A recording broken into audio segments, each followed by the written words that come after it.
I want to paint a picture for you. Imagine spending 30 years building something, not because it makes you rich or famous or because you expect anybody else to even care about it, but because you love it. Every paycheck, every birthday, every Christmas, every lucky find, every convention, every rare piece you spent years hunting down. Eventually, it becomes more than a collection. It becomes a timeline of your life, a physical record of decades of memories. Now imagine reaching a point where your health begins to decline. You're getting older, life is slowing down, and suddenly something you've spent decades building becomes the center of a dispute.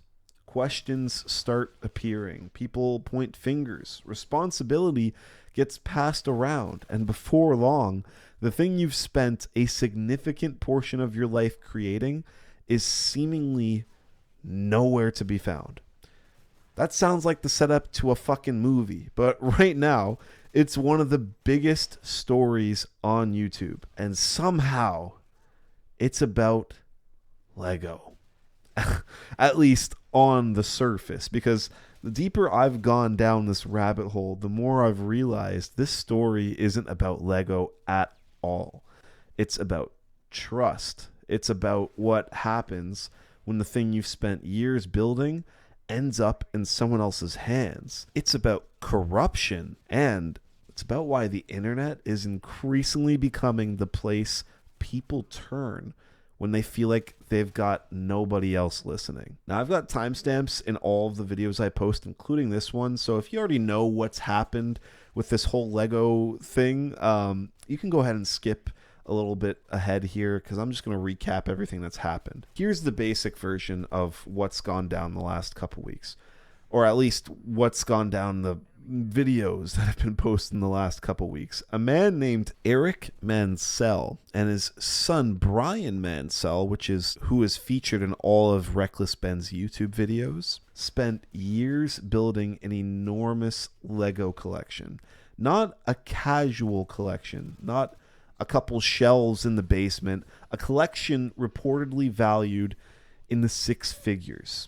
$200,000 as what it's reportedly been valued at. Rare sets, valuable sets, the kind of collection that only exists after years of dedication. And that's an important detail because collections like this aren't built overnight. They represent time, a lot of time. The thing people often forget is that when collectors talk about value, they're usually not talking about money. They're talking about years. Every item has a story attached to it. Every item represents a memory, represents time you'll never get back. As the health of Brian's father reportedly began declining, the collection became involved in arrangements surrounding a bricks and minifigs franchise location. What happened after that is where the controversy begins. Different parties tell very different versions of events. Questions emerged about ownership, responsibility, and where parts of the collection ended up.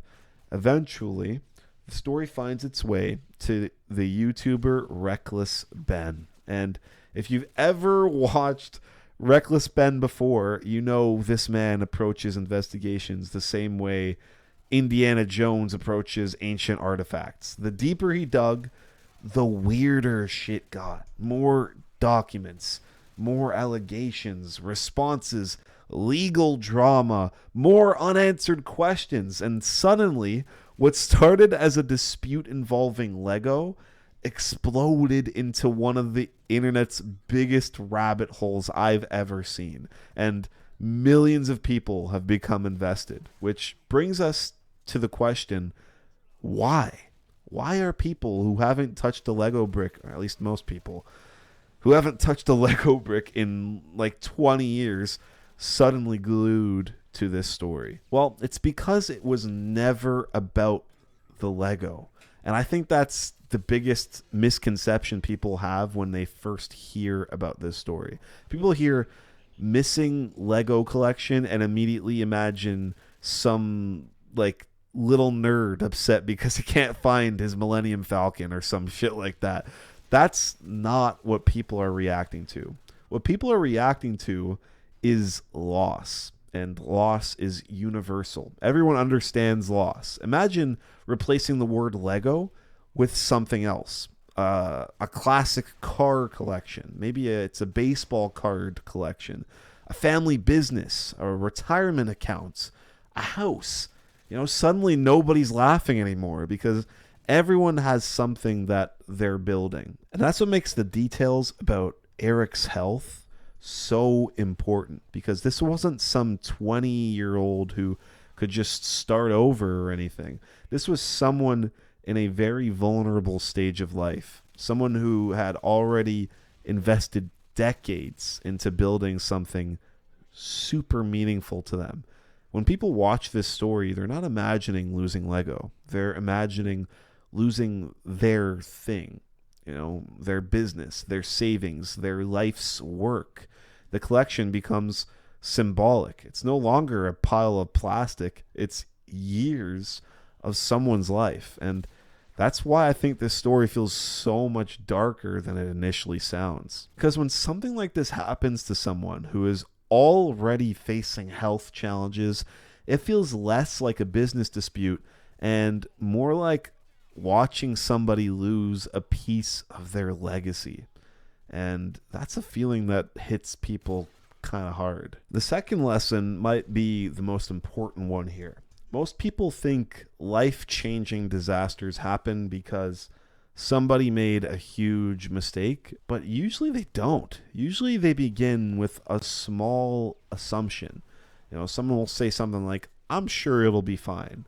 But those 6 words have probably cost humanity billions of dollars, maybe trillions even, because people will say that kind of shit before they sign a contract or before entering partnerships or before lending money or something like that, because trust just feels natural to most people. And most of the time, trust works. But when trust fails, the consequences can be enormous. And the reason this story resonates so much is because everybody has experienced some version of this. Maybe not with Lego, but with something. Maybe it was a job that promised one thing and delivered another, or a friend who didn't keep their word, or a business deal that went sideways, a landlord, an employer, a partner. At some point, almost everybody discovers the same uncomfortable truth. And that is, trust is valuable, but evidence is priceless, because the moment something goes wrong, nobody remembers the verbal agreement the same way. Suddenly, everybody's got a different version of events, and that's when people start desperately searching for things like emails, receipts, messages, contracts, photos, anything that proves what happened. But the brutal reality is that most people don't start documenting things until after they need the documentation. Honestly, after watching this whole story unfold, if I ever lend someone a fucking pencil, I'm getting paperwork drafted. You want to borrow my phone charger? Great. Sign here, initial here, fingerprint here. We're bringing in a witness, a notary, 3 accountants, the whole shebang, because I'm not becoming episode 7 of a Reckless Ben documentary. I'm not going to fucking have it. But the craziest part of this entire story isn't even the collection. It's what happened afterward. Because 20 years ago, stories like this rarely became public. If you felt wronged, you filed complaints, you made phone calls, maybe you got lucky, maybe you didn't. Most disputes disappeared into filing cabinets somewhere. But today, one YouTuber can create more awareness than an entire local news station, for example, and that's an insane shift. This story has gotten so much traction because of these YouTube videos, and it's been picked up by other creators, massive creators, streamers, YouTubers. And that is brought in legacy media to cover it as well. And that is absolutely crazy because, for better or for worse, creators have become investigators. The internet has become a public courtroom, and attention has become leverage. That's a huge reason this story exploded. Without YouTube, most people would have never heard about it. Without public attention, there probably wouldn't be nearly as much discussion around it. And that is just so fascinating to me because we're entering an era where ordinary people increasingly rely on public attention when they feel traditional systems aren't providing answers. Now, that's not always a good thing. Like you, I'm sure, know as well as I do, the internet can become reckless. People will jump to conclusions. People pick teams. People decide who's guilty before hearing both sides. We've seen it all happen. But stories like this reveal something incredibly important in my eyes. And that is that people are losing faith in the idea that institutions will automatically solve problems. So they'll turn to creators. They'll turn to audiences. They'll turn to the court of public opinion. And that is a massive cultural shift that I think we're living through right now. Years ago, if you heard a story like this, your instinct probably would have been, well, hopefully the court sorts it out, or hopefully the police investigate. But today, people don't think that way anymore. And that is a massive cultural shift because the moment Reckless Ben started documenting arrests, police encounters, search warrants, and conflicting accounts of what happened, the conversation stopped being about Lego. Now people were asking, why is this happening? Why are the police involved? Why does this seem so aggressive? Who is connected to who?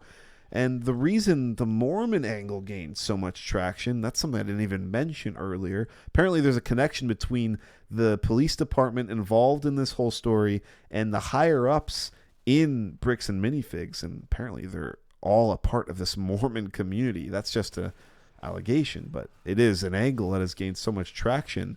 And it isn't necessarily because people became experts on Mormon communities overnight. It's because people already have a growing suspicion that powerful people often protect other powerful people, whether it's politics, corporations, celebrities, police departments, universities, large churches. People increasingly believe there are rules for ordinary people and different rules for insiders. The Mormon connection became a symbol of that fear.